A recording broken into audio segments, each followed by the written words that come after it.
Hello, everyone, and thank you for joining us tonight. My name is Jacob Mars. I am the chair of the Hockey Director Committee for Minnesota Hockey and the program director for the High Performance Boys 14 program. Again, thank you for joining us during our player development webinar series that we've been holding.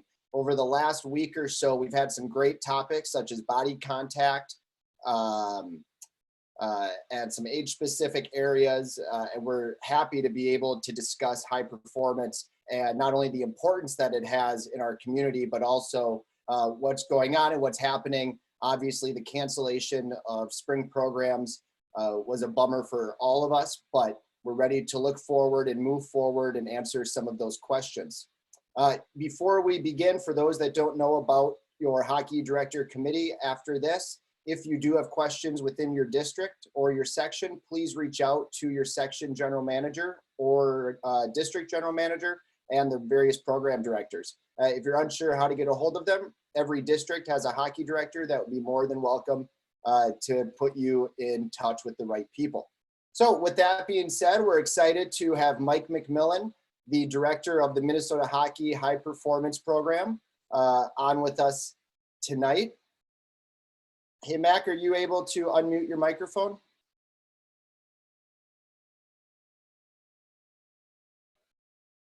Okay.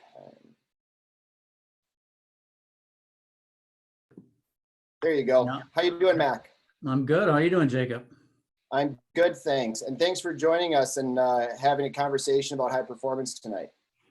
I'm excited about it. I always like to talk about high performance, as you know. Absolutely.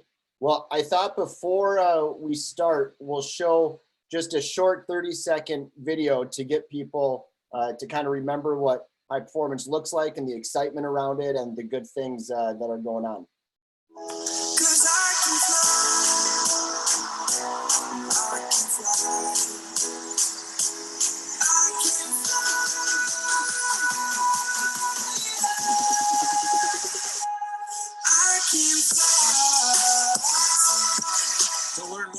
Playing with and against Minnesota's best in the CCM high performance programs, log on to minnesotahockey.org.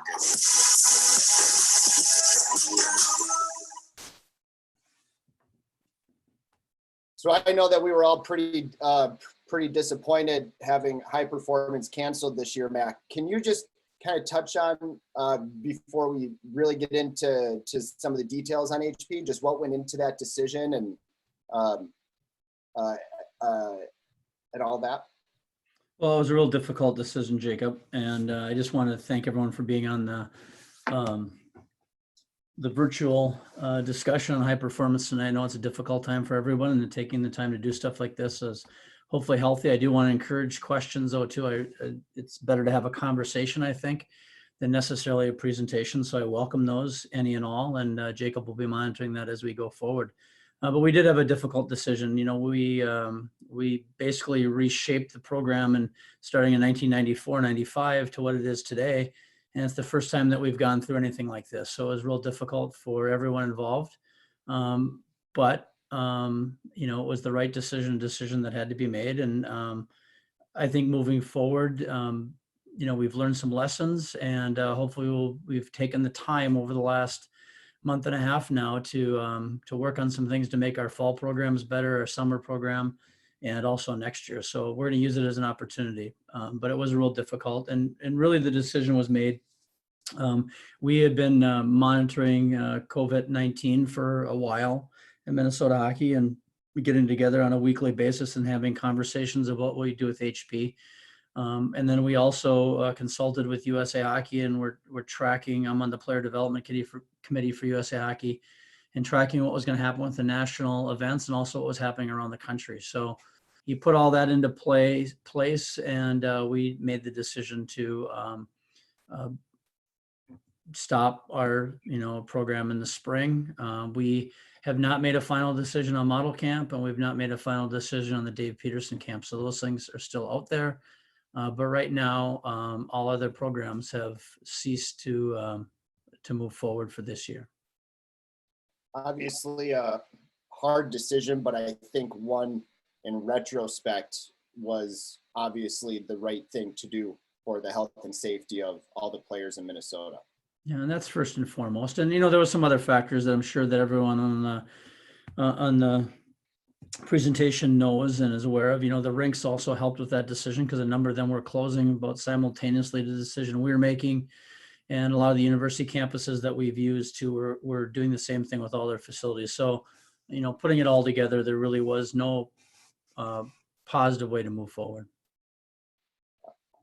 Well, speaking of moving forward, as we look into what high performance is and its background, I came across this quote that you had sent me, and it was talking about how good Minnesota hockey is at developing players. And could you just touch on that? Because I know that you've had many conversations with Coach McMillan. I actually had one of my former high school players played with him for 4 years. Yeah, he's a good friend of Minnesota hockey. He's a class act, and his program at Quinnipiac has been unbelievable. But it was an unsolicited comment in a presentation that he was making. And, when it comes from outside your state, to me, sometimes it holds more value. We're kind of in an incubator or a glass house, and we think we got it right. But when somebody like Coach Pechtold makes that statement, and we hear it from others, but I thought it was pretty telling and was something that we've tried to use and talk about in our presentations about Minnesota hockey and youth and high school. Well, and we talk about how special we have it here and our players and the number of players that go on and play at elite levels. But I'm not sure if many understand how the process works outside of Minnesota. In Minnesota, we're so lucky because we have community-based rinks. You are able to play for your city, for your school, play top-level hockey. But you don't get that when you're not in Minnesota. No, we're unique, and I don't know if we have the corner on the market, but we'd like to think so, right? And I think some of our numbers speak to that. We have the most Division I players in the country, and I'll talk about that a little bit when we talk about the history of high performance. But that wasn't always the case. We have the most junior players in the country right now, and we've done a really good job of producing NHL players. I'm not sure when this number was exactly taken from. Might have been last year's, but we also had 48 players that were in the NHL, and 47 of those players played college hockey. So, our relationship with college hockey is very strong as well, and we see it as part of the ladder of development for our athletes in Minnesota. And the community-based models work for us, and high performance is a piece of that community-based model. The high performance programs started many years ago under a different name. And I think a lot of the people on this call probably remember them as advanced or select programs. That's correct. They did. I just wrote it down, and I see my friend Pat Westrom is going to be on the call tonight. A few of us, Pat included, I think John Perry is a part of that. There's a bunch of us that were part of it. But 1994, 95, a good friend of mine, Ted Brill, another friend, Wally Odell, kind of gave us permission to take a look at how we were selecting players for national events, USA Hockey National Festivals. And at the time, they were handpicking kids and just sending them to a national festival. And we wanted to capture more players in that pool, allow them to wear the Minnesota and the USA Hockey flag. So we started the process back then of developing a broader base of selection. And that's turned into the product today. So it's gone from select to advance to high performance with the great help of CCM and some of our other sponsors. But we've been able to expand the program from 1994, 95 to what it is today. And it was all based on, at the time, I'm going to take the opportunity now, but at the time we weren't necessarily number one in producing players. I was working at the national camps back then, and also transitioned into coaching Team Minnesota at the 16 level. And, Massachusetts, New York, Michigan, and Central District at the time were in some respects kicking out as many, if not more players sometimes than we were. And Massachusetts for sure was ahead of us for a while. And we needed to find some ways to enhance the opportunities for our players. Number one, exposure. Number two, for opportunities to play with high-level kids and showcase our best athletes. And we thought we'd build it around districts and hockey sections in the state of Minnesota, which were part of our community-based model, and it's worked. And right now, compared to other parts of the country, we have I think the biggest player development pool prior to sending kids to national camps, and we're pretty proud of that. And we hit a couple areas other districts don't, and that's the 18, 19-year-old with our grade 8 and some of those opportunities that we're providing as well.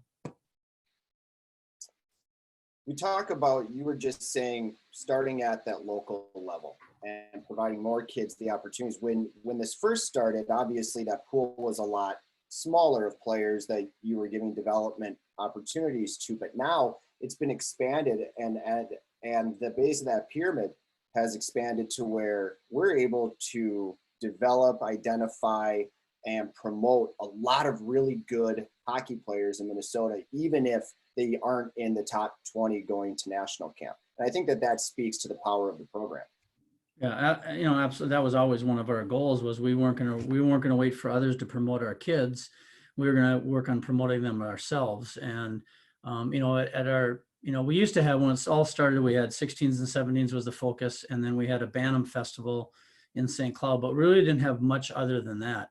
And that's transitioned into, and you'll see in some of the slides that I think Jacob's also going to send everyone, where we have, now if you do the math on it, we're up to about 3,000 kids, I think, that actually try out for and get a chance to participate in the program. So that base at the bottom is very important to us. We added 14s a couple of years ago, and each district in Minnesota, has 30 players that get not 40 or 50 players that try out, but 30 that are selected to train. And then we step it down after that as we move towards the summer festival and the USA Hockey Festival. So that's important to us because, our studies have always shown there's about a 50 to 60% turnover from 15s through the 17s at the national festival and some of our upper level things that we provide. So there's always been a turnover of players in Minnesota based on lots of different factors, maturity, training, all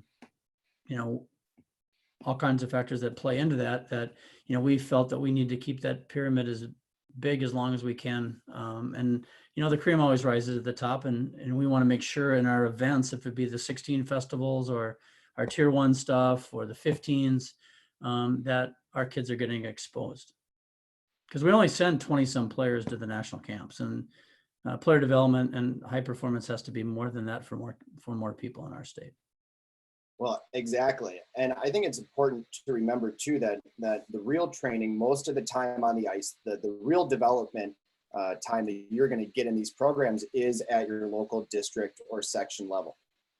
On the ice for practices, some scrimmages, dry land, having that discussion with these high level coaches is something that a lot of players weren't getting until they're made these teams. That's correct. And, the other piece of that, we also think the development model here is unique because our seasons start a little bit later. Our bantams or youth hockey and our high school start a little bit later than some other parts of the country where they run midgets that's basically start in August, September. So we wanted to bookend that, but, really it was bookended with the idea that the hockey season itself was where the majority of development took place. And if we could be a vehicle to enhance that development in the spring and the fall and enhance the coaches' education and other coaches working with each other to make themselves better when they go back on the ice, between October and end of February, beginning of March, that was going to make us all better. And I think we're accomplishing that. And I think we need to keep working at that. Where do you find your coaches and staff to train these players? Because obviously we have a plethora of coaches in our state, but making sure that we and you have the right guys and gals to run these teams. How do you pick and choose? Where do you find them from? Well, it really starts with our leadership up above. We have some great program directors and great development directors, but at anything, it's the base that really is the strength or the foundation of your programs. And our districts have done a really good job at the 14s and 15 of cultivating some of the better youth hockey coaches that they have access to in their districts. That's helped us. It's helped develop coaches, of course. And then at the high school level, we use in our sections, we use our high school coaches, and we rotate those, about every year, about every 2 years, maybe more, that those coaches rotate through the section team. So We do have a large amount of coaches that have been involved with high performance. And like I said, it helps develop them. It helps give our players, I think, the best coaching that they're going to get anywhere in the country. Because I think we have one of the best coaching programs too. So that it all kind of goes together to give that player and that family a positive experience. And I know, and we'll talk about the 14 and 15 camp, but when you look at the coaches that you have at those development camps, I mean, you have guys like a Nick Oliver, who assistant coach at St. Cloud State. You have a guy like Nate Schmidt, who plays in the NHL. You have Doug Schuler, who just got the MIAC Coach of the Year. I mean, that's a quality staff that is there to work with these players, and at the 15 level, evaluate them for that for national camp.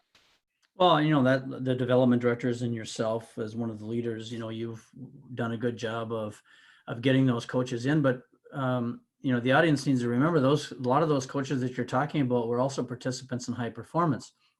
So we've encouraged our development directors and our districts and our sections to reach back to those individuals that are involved with coaching, that have been through the program, that have worked at the national levels, to come back and participate. And we've been very fortunate to have, you know, you named 2, but we could name 20 or 30 that are involved with that. You know, and now we've brought in the USA Hockey development individuals as well. You know, the ADM regional managers that work with Guy Goslin. You know, we have a team that West Bolin has of ADM coaches around the state that have been trained by Guy Goslin and the staff. So now they're participating too. So, you know, we're doing whatever we can to get that player the best experience coaching wise and development wise as possible. So moving into the spring and talking about spring, a lot of people have asked me, what's the difference between high performance and tier 1? I think it's important to remember that high performance is the umbrella. It's the program, and spring focuses on the festivals, the summer development camp and national camp component, while tier 1 is league and hopefully going to a national tournament. But looking at the 14 and 15 spring programs, how does that work? So you have a district tryout, and what happens from there?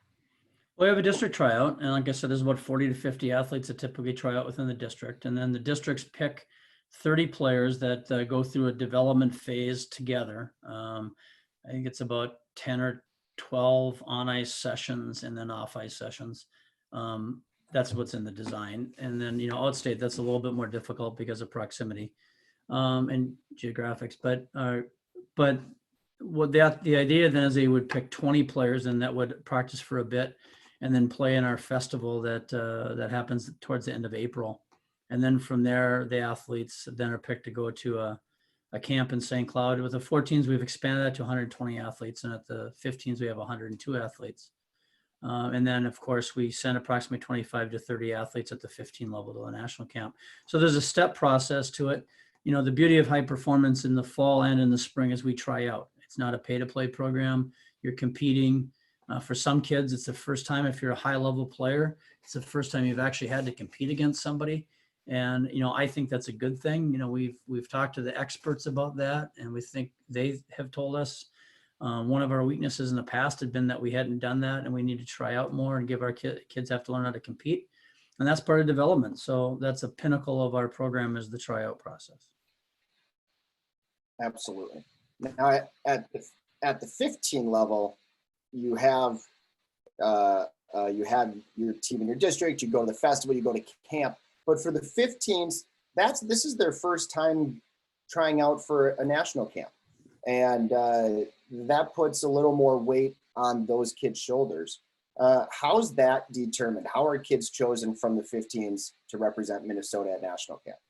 Well, you know, they're you know, the evaluation process, you know, you look at their body of work. So we have a player profile on every athlete that comes through the program. And then from the time that they register to the time they get through to our final selection. So we have a book on their body of work, and, you know, kids come from all different programs. So the trial process for us is important, but they're evaluated, you know, at their district level, then they proceed to the festival, and then they're evaluated there, and then on to the summer camp. And the summer camp, in the summer camp, we have an evaluation team. We have 3 to 4 coaches on each staff. We have 2 goalie coaches. We have evaluators. And we also get input from USA Hockey as well. They usually send somebody up to take a look, and they fit in with our team and part of that.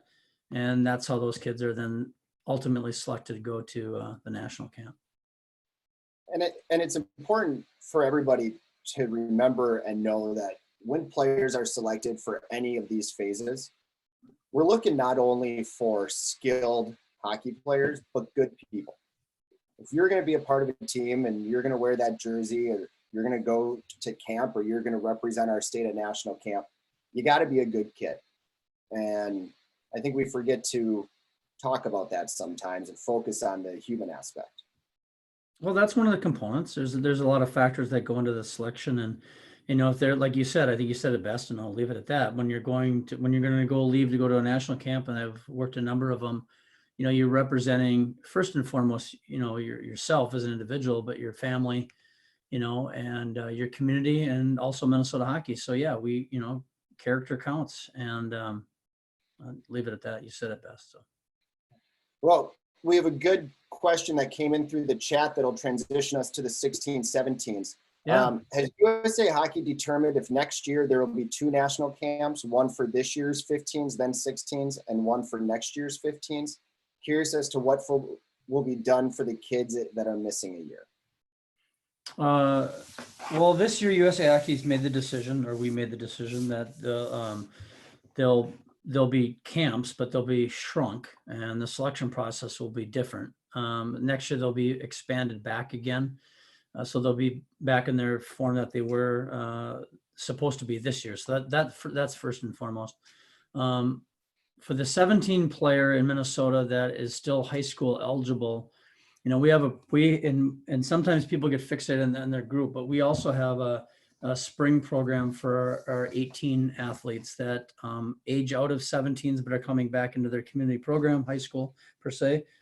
That's part of the grade 8. So we have 4 teams of those age group players that participate in that, and then we pick a team to play in a national invitational tournament, along with 4 senior teams are doing the same thing. So we try to get that junior that might miss out this year. That's where we try to capture them and give them that experience.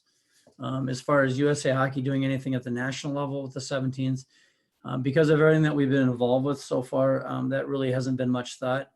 But I believe guys on the phone now, I'm on player development at the USA Hockey level. We certainly can entertain that conversation. But we have done this for approximately 5 years now, where we have a group of players that are 17 years old when they're going to be, they're leaving their sophomore year, going into their junior, and they still have their senior year left. So we created a program a number of years ago to capture the development piece for them and the exposure piece. So what does make, when we transition out to talking about 16-17s, that program runs obviously differently from the 14-15s. How do you structure the differences, and why are the 16 and 17s run different from 14-15s? Well, in our community-based model, high school hockey is a part of that. So we divide our athletes, because our top players, our high performance kids, our best players, are playing at the high school level.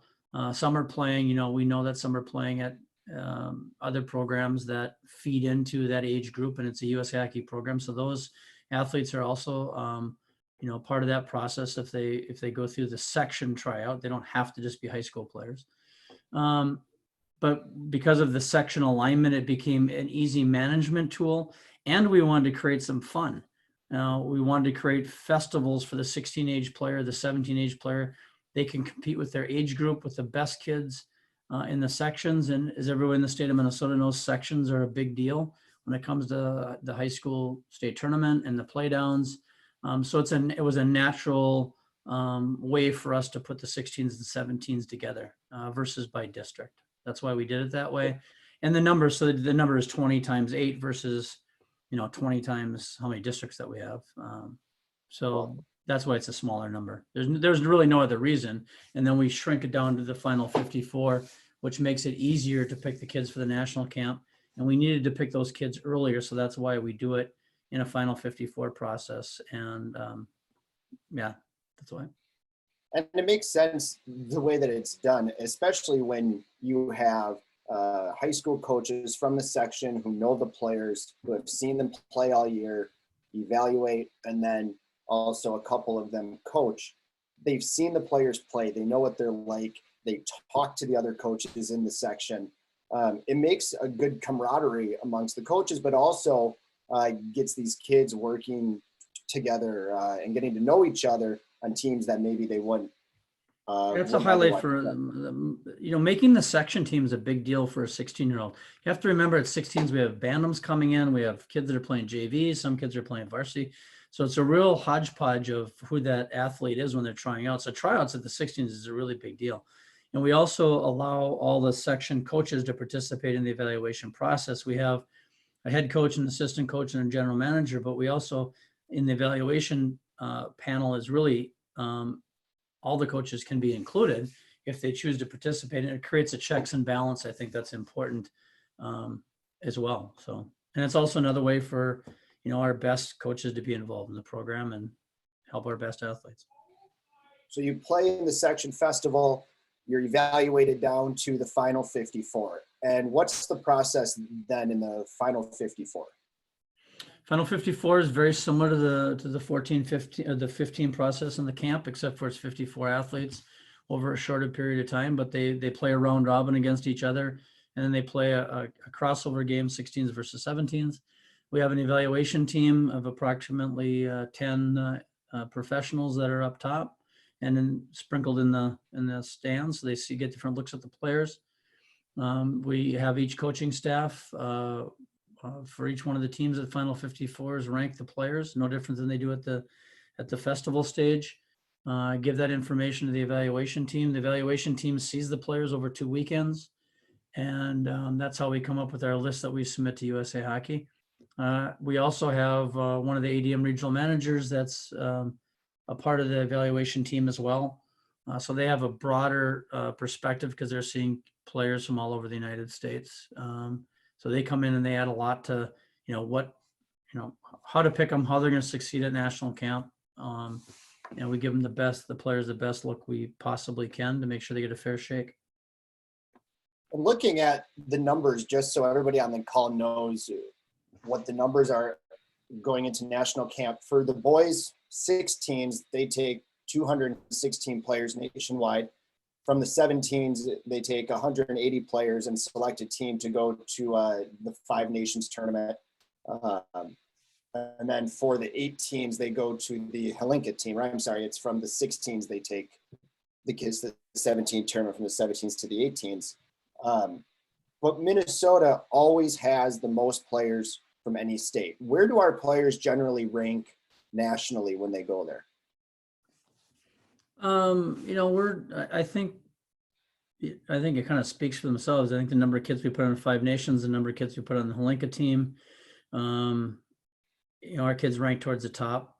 They do have a ranking system that they use. That's it's not an advertised system that the players aren't broadcast or where they ranked. Some of us get to see that, and our kids have always done extremely well at the national camps. So now moving into what players should be doing now. They're at home. You can't get on the ice. High performance spring has been canceled. What can these guys do to prepare for the upcoming fall program? Well, if you're looking at the slide, you're seeing most of it. The other thing is, I think that one of the byproducts of what we've gone through is there's been a forced break, which I actually think is okay. And, I kind of live and breathe it and have for a long time, but I think it's okay. I think it's okay for the athlete. I think it's okay for the coaches. I think it's great for the parents. But when you do get back into it, and there's a time to do that. And I think kids need to be active at the levels we're talking about, 14 and up, and then we ramp it up as they get older. I don't know how deep we'll get into that, but you'll be hearing from other experts throughout the course of these webinars about stuff like that. But one of the things, I just think being active right now is really important. If they can get on the ice, great. My guess is just me talking to the rinks that there's not a lot of ice right now, and that's okay. There's other things you can do. Work out at home, aerobics, sprints, Lift weights if you have a weight room. I think that's vital. If you get into the 16, 17 range, to be stronger. And when you get a chance to get on the ice, take advantage of it. And my guess is most of the people that are listening, it's actually okay. And the other thing that's okay about it is everybody's in the same boat. But I think shooting, stick handling, get in the weight room, aerobic, sprint work, you'll be plenty ready to go when you get back on the ice. And I think, educating, I coach at the college level, and we're having our athletes do video clips with an explanation. We're, talking to them about leadership stuff. They're finding quotes. There's so many things you can do to make yourself an all-around athlete and make yourself better as a human being that you don't have to do all of it on the ice. So, and I think putting together a self-training plan at this age is really, really important, and be self-directed. Parents can guide, coaches can guide, but the players have to take responsibility of their training. At this age, I really believe they're able to do that. And if they have that will and a desire, they will, and that's going to help them accelerate their development as a player on the ice. The next program that is coming up, and I know we're full swing ahead looking into it, is the Fall Tier 1 program, which is for our 14, 15, 16, 17s, and 18s. And as we jump into it, I would just like to show another trailer video clip from the TRIA training camp for the 14, 15s. Sorry. No, it's all right. See if I can get this to work.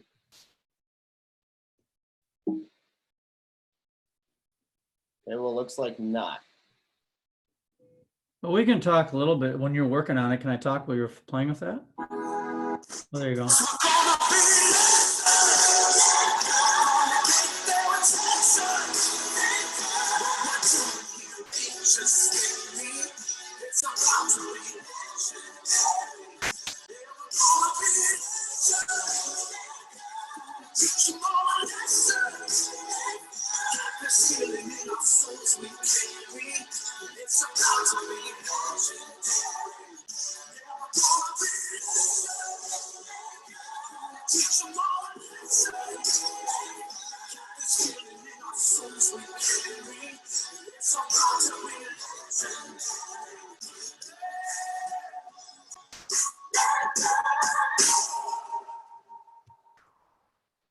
That's great, Jacob. The TRIA camp, is a part of the process leading into the fall, of course. Guy Goslin and Wes Bolin and Mike Terwilliger, spearhead that along with yourself, and John Perry this past year is our Tier 1 leaders at 14s and 15s. But there's also, we're also developing some off-ice training plans through Minnesota Hockey. If you go to the website, and probably it's been tweeted out as well, that there's an advisory group that's been put together to push those out and give players some at-home opportunities that incorporate some of the USA Hockey principles, the Minnesota Hockey stuff. So it's just a nice little cheat sheet. And, they say for 14-year-olds and they say for 12-year-olds and 11-year-olds, but if you look at the stuff that's on there, it's good for any age group, including pro athletes. So don't get caught up in grabbing it and using it just because it says a certain age. And then we're also going to, hopefully by the next couple of weeks, we'll be launching my goal is the next couple of weeks that we'll be launching a little more information for the high level players as we get closer to the summer, and try to create a community for everybody involved in high performance. I did get a text message. Most of our players rate out as A and B players at the national camps, so which is good. That's great news. Great news. So with the Fall Tier 1 program, players, is it kind of similar to the spring where you're in your district, or can you pick and choose which team you play for? How does that work? No, you don't get to pick and choose. It's by district. What do we have? 5, 16 teams. That's a little different because that's, again, a combination between high school areas. And we had 5 teams last year that Todd Carriage runs that program for us. And we have at the 14s, we hope to every year have 8 teams, and it's at this 15 level, 7 teams. But those are done by divvied up by district. And the districts work together. If they're a combined district, or the district on their own picks the coaching staff, general manager, their off-ice training staff, their goaltender coaches, their coaches, to run those programs that are, as you can see on the screen, offer 17 plus games for those athletes, so they meet the threshold to participate in the national tournament. We have a play down in Minnesota in October that allows those players that play on our tier 1 teams to participate in the national tournament. And also, we hope it encourages multi-sport athletes. There's no penalty on one of those teams if the player has a conflict between football, soccer, or something else they're doing in the fall. They'll be able to do that as well. Well, and Mac, it does, I've gotten this question, you've gotten it, but isn't it contradictory for Minnesota hockey to say we want multi-sport athletes, but promoting a fall hockey program? Some people say that, I guess, and I mean, I've heard it, you've heard it. We've tried to stay at the 14 level, which if you look at statistically when players should start training up, not to be individual sport athletes, but start training up and ramping up their development. That's at the 14 age group. I can't emphasize enough that we do want kids playing multi-sports, and we've had a lot of success with multi-sport athletes in our state. And we think this model will allow them to do that. And if I hear otherwise from kids that are participating or parents that are participating in those districts, we need to hear about that. But I know in talking to all the general managers and coaches that they believe that the kids, they believe what we believe. If that message is getting down to the parents, I don't know, or the athletes, but we do want them to be multi-sport. But at the 14 level, in some parts of the country, as you know, start hockey in September, end of August. At the 11, 10, 12-year-old level, 13-year-old level, we don't do that. And then we build that right into their bantam season or Pee Wee season if they're at youth hockey. So. Well, and what's nice too about these programs is even we want you to be a multiple sport athlete. You should be a multi-sport athlete, and there is no consequence if you miss a team practice or a team game for another sport practice or game. We want you to do that, and these are just a nice opportunity for our players to compete and get ready for the season at a high level and develop with top coaches, and hopefully still play another sport. Well, and we wanted to participate in Tier 1 at the national level, and we were asked to do that. And this is the vehicle in Minnesota that was devised to do that, and the program. And it's the only program in Minnesota where you can advance towards the national tournament unless you go to Shattuck. So we also needed to meet that. We also needed to meet a need in the marketplace as well. And if we were going to meet the need in the marketplace, we wanted to do it right. So. Yes. And I think that we have done it right. We've had some teams that have been very successful. We've brought in new players. We've seen a turnover from spring to fall. Simply having those few months of development has made a difference. And the 14 and 15s is a pretty cool program. And everybody if you see the screen up there, you not only get the training camp. The 14 and 15 tier 1s are at TRIA. The 16s were in Duluth this year, and we'll hear from Todd Carriage here quickly or soon. We have the NAHL Showcase where we partner with the North American League.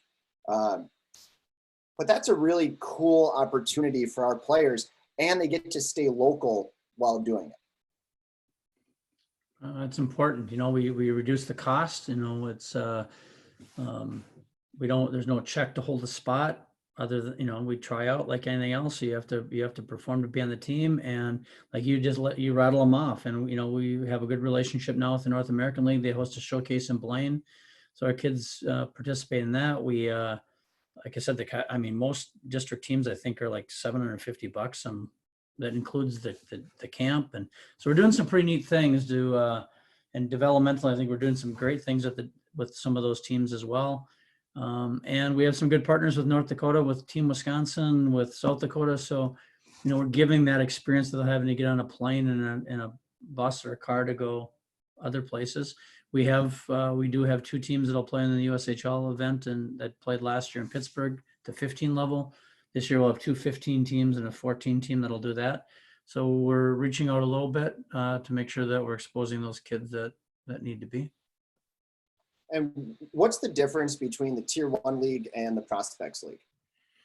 Well, Prospects is a new venture because of the success of Tier 1. We've had a number of players that want to train and participate and trust the Minnesota hockey brand. So we developed the Prospects League, which is a group of athletes that last year is at the 14 level. We're hoping it'll be 14s and 15s moving forward, but we want to make sure we're doing it right before we move to the next level. But the 14 level, those athletes last year, if you didn't make the Tier 1 team, we provided another team for you to play on Prospects, and those kids could actually practice with. And they were played against each other as well, but then they could also be moved up and down, moved up if there was a slot available on the Tier 1 team. So just trying to broaden the base a little bit, at the same time creating separation between the Tier 1 and the Prospects kids, but giving that next level player at the 14 age, which is really important to encourage development and participation and competition. So they get all that as well in the Prospects. And, our hope, our goal this year, that it'll expand. It was 5 teams last year, I believe, Jacob. For the Prospects, yep, it was 5 teams plus I think South Dakota and North Dakota and Wisconsin maybe brought a team in. And it was great, and we're looking forward to its expansion this year to a full league, which will be good for those players. And moving on to the 16s, I'd like to bring in Todd Carriage, who is the program director for the High Performance 16 Tier 1. Hey, Todd, how are you doing? I'm doing very well. Thank you for the opportunity to have a chance to speak to the fine hockey crowd tonight. Appreciate the information session you guys are putting together and answering some of these questions. Some super important information here. Well, absolutely, and thanks for joining us. So this past year in the 16 Tier 1, how many teams did you have? We played with 4 Metro teams and 1 Northern team, and ultimately we started progressing to do some different things. Our 16 Fall League, essentially our capstone playoff championship, we held at Mariucci Arena in Minneapolis, and the winner went on to play Shattuck to represent the Minnesota district, and we had a very competitive game with them with our final 16 team. But ultimately, we've driven based upon the philosophy of Minnesota hockey, where we're not only developing athletes and hockey players, but we're developing citizens. And it gives kids what you and Mac have had the opportunity to talk about, the chance to play other sports. We have plenty of kids that are multi-sport athletes in our program.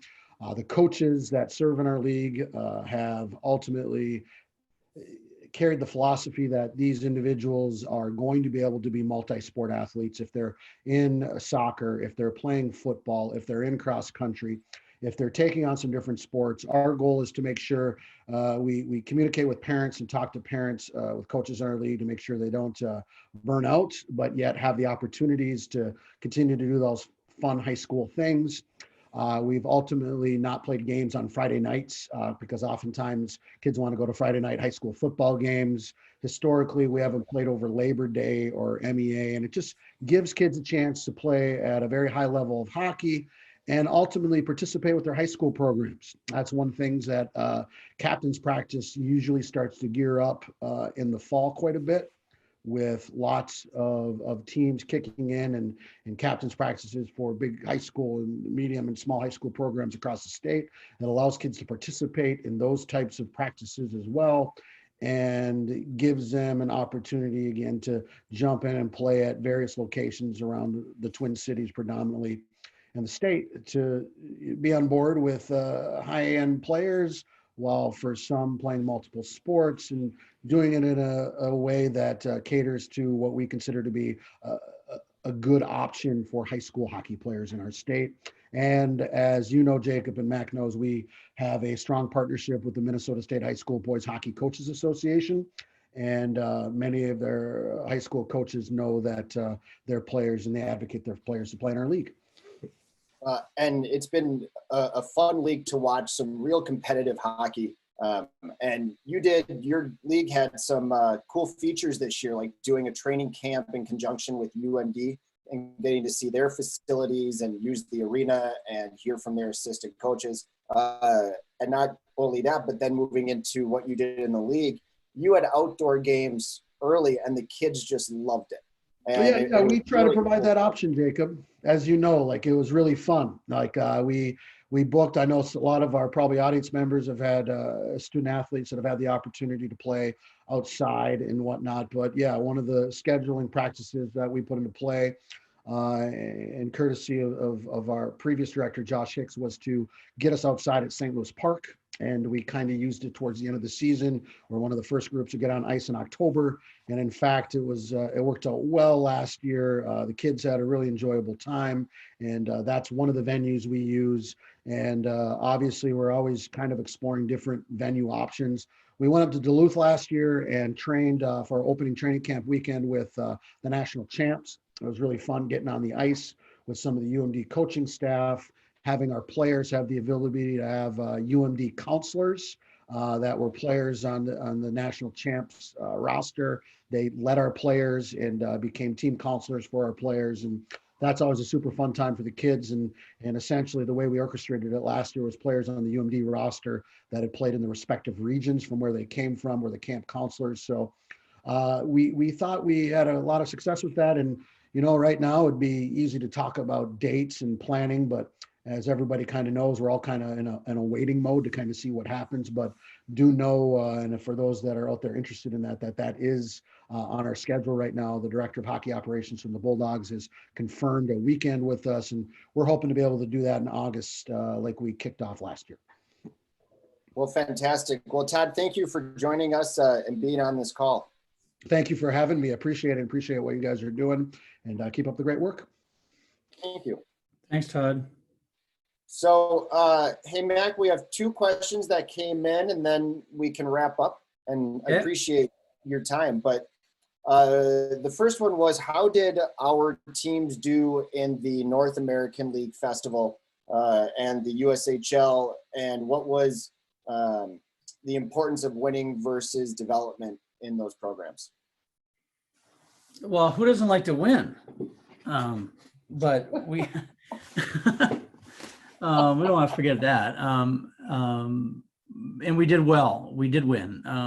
So it's easy to say that. We were successful. I don't have the records in front of me, but I know John's on the phone and Jacob, you're on the phone. We batted those around last fall. I think our win-loss ratio in the North American League with all of our teams was quite high, wasn't it, you guys? You got the answer to that question? I think it was well over 50%. I know that.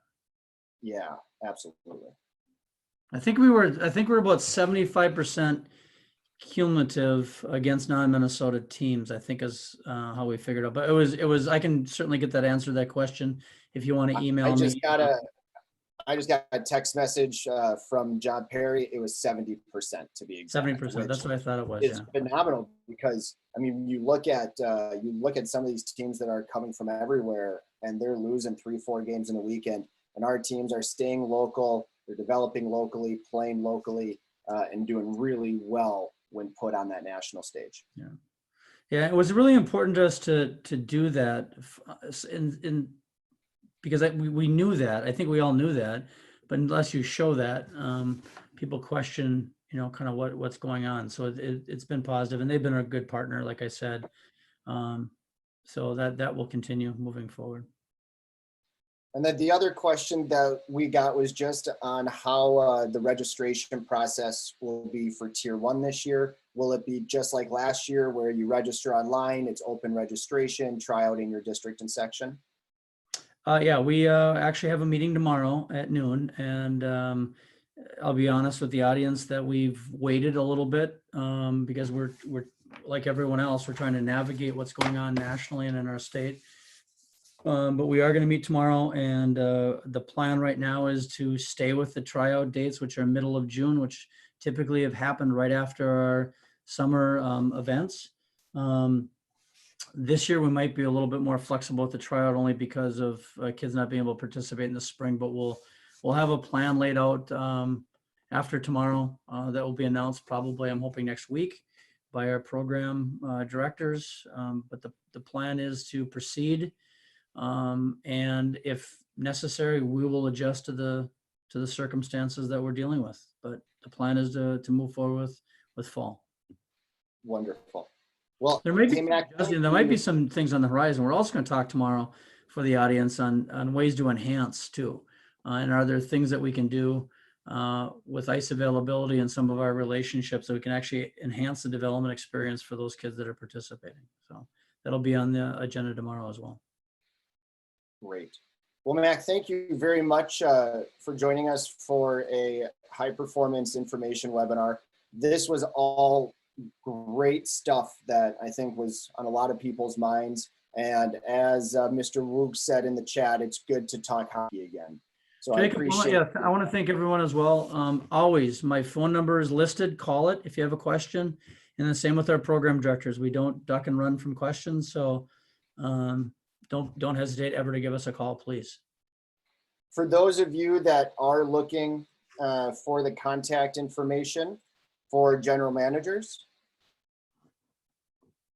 you're on the Minnesota Hockey website. Do you see my screen, Mac? Yep. High Okay. performance tab. High performance tab. Well, I think that's the best place to direct people because it has all of our. So if you're on the website and you roll over high performance, the fall programs, all the directors are listed on their program pages, and same with the spring. Prospects League is in the middle there. And if you're looking for your district hockey director, who you can also reach out to get in touch with the correct people, you can roll over about the board of directors, committees, and then to your local hockey director, and they can get you in touch with your general manager and help point you in the right direction. So with that being said, thank you everybody for joining us, and have a great rest of the night.